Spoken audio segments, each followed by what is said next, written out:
भी बनना चाहते हैं मुखिया तो पहले करना होगा कोई अपराध। जो अपराध करेगा वही बिहार का मुखिया बनेगा। ऐसा हम नहीं बल्कि सुप्रीम कोर्ट ने कहा है। बिहार में बढ़ते आपराधिक मामलों के बीच ऐसे की तीखी टिप्पणी सामने आई है। सुप्रीम कोर्ट ने बिहार में एक गांव के मुखिया की ओर से दायर अग्रिम जमानत याचिका को खारिज करते हुए सख्त टिप्पणी की है। जस्टिस सूर्यकांत और जस्टिस कोटेश्वर सिंह की पीठ ने कहा है कि अगर आप पर कोई आपराधिक केस ना हो तो आप बिहार में मुखिया भी नहीं बन सकते। कोर्ट ने कहा है कि एक मुखिया होने के लिए जरूरी है कि आपके खिलाफ केस हो। अब ये टिप्पणी तेजी से वायरल है। हालांकि कोर्ट ने ये टिप्पणी गुस्से में या फिर मजाकिया अंदाज में और तंज कसते हुए किया, मगर सोशल मीडिया पर उस पर बवाल मचा हुआ है। आपको बताते चले कि बिहार में बढ़ते आपराधिक मामलों के बीच सुप्रीम कोर्ट ने ऐसी टिप्पणी की है जो अब तेजी से सुर्खियां बटोर रही है। दरअसल सुप्रीम कोर्ट ने बिहार के एक गांव के मुखिया की ओर से दायर अग्रिम जमानत याचिका को खारिज करते हुए एक हैरान करने वाली टिप्पणी कर दी। जस्टिस सूर्यकांत और जस्टिस कोटेश्वर सिंह की पीठ ने ये कहा कि अगर आपके खिलाफ कोई आपराधिक मामला दर्ज नहीं किया गया है तो आप बिहार में मुखिया बनने योग्य नहीं हैं। ये टिप्पणी उस वक्त आई है जब एक मामले की सुनवाई के दौरान जस्टिस सूर्यकांत ने वकील से सवाल किया कि क्या इस मामले के अलावा भी उनके मुवक्किल के खिलाफ कोई और अन्य आपराधिक मामले हैं। वकील ने कहा कि हाँ, अन्य मामले भी हैं और ये सब गांव की राजनीति के कारण हुआ है। इस पर जस्टिस सूर्यकांत ने सख्त टिप्पणी करते हुए कहा कि बिहार में एक गांव का मुखिया बनने के लिए जरूरी है कि उसके खिलाफ कोई आपराधिक मामला दर्ज हो।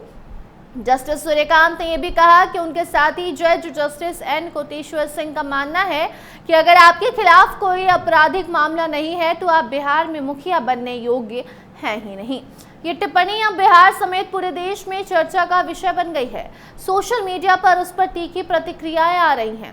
कई लोग ये सवाल उठा रहे हैं कि क्या बिहार में अपराधियों के बिना राजनीतिक नेतृत्व संभव नहीं है? क्या बिहार की राजनीति अब अपराध से जुड़ी हुई है?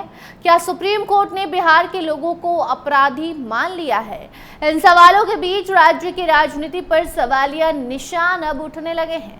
बिहार के मुखिया बनने के लिए एक आपराधिक केस की आवश्यकता पर कोर्ट की टिप्पणी से ये सवाल उठता है कि क्या बिहार में कानून व्यवस्था की स्थिति इतनी खराब हो चुकी है कि यहाँ नेताओं और मुखियाओं के खिलाफ अपराध होना आम बात हो गई है।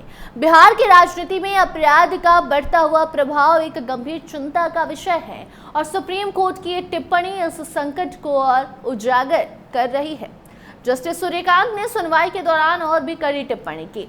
जब याचिकाकर्ता के वकील ने अदालत से यह भी कहा कि उनके मुवक्किल को गलत तरीके से फंसाया गया है इस केस में, तो जस्टिस सूर्यकांत ने कहा कि आपके मुवक्किल के ने अपराधियों को किराए पर लिया था। एक व्यक्ति हेलमेट पहने हुए था और दूसरा टोपी पहने हुए बाइक चला रहा था, जिसमें एक ने मोबाइल गिरा दिया और फिर सबूत के तौर पर वही मोबाइल मिल गया है। जस्टिस सूर्यकांत ने कहा कि इस कारण अब आप फंस गए हैं और अब आप अग्रिम जमानत की मांग कर रहे हैं।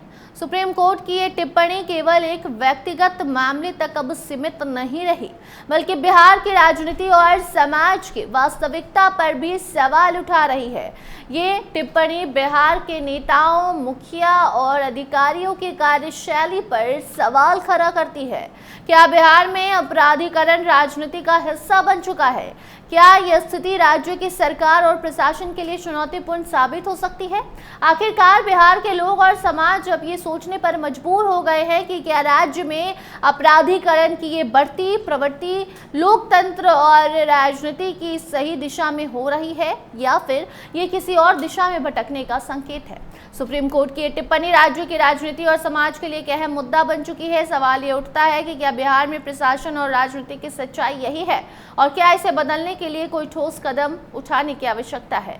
इस टिप्पणी से साफ हो जाता है कि बिहार में राजनीतिक नेताओं के खिलाफ आपराधिक मामलों का बढ़ता हुआ आंकड़ा न केवल कानून व्यवस्था के लिए चुनौतीपूर्ण है, बल्कि ये राज्य की छवि पर भी सवाल खड़ा कर रहा है। अब देखना ये होगा कि बिहार की सरकार, प्रशासन और इस मामले पर किस तरह की प्रतिक्रिया देते हैं और राज्य में अपराधियों के प्रभाव को कैसे खत्म किया जाता है। बाकी सुप्रीम कोर्ट की ऐसी टिप्पणी पर आपकी क्या राय है? कमेंट सेक्शन में जरूर बताइए। देखते रहिए स्टार टीवी बिहार। धन्यवाद।